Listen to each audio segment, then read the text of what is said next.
ভাইজান চা খাবে না? ভাইজান লোক ওয়েট করছে বাবা সবাই তো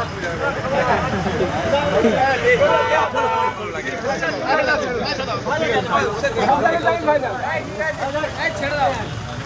ভাইজান ভাইজান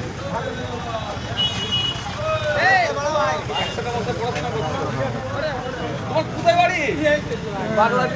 ভাইজান এই দেখো এই ফাঁকি ভাইজান আমার বন্ধু লোক একসাথে পড়াশোনা করেছে ভালো করে খাটাবে ভালো আছো ভাই ঠিক আছে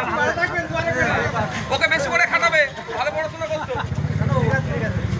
আর যে কোন পার্টি করতে টাকার দরকার নেই সবার ফর্ম ফিল আপ করবে যে আমাকে হয়তো দুটো খারাপ কথা বলেছে তারও ফর্ম ফিল আপ করবে ঠিক কথা বলেছো হ্যাঁ আমার কালাম করে চলো হবে না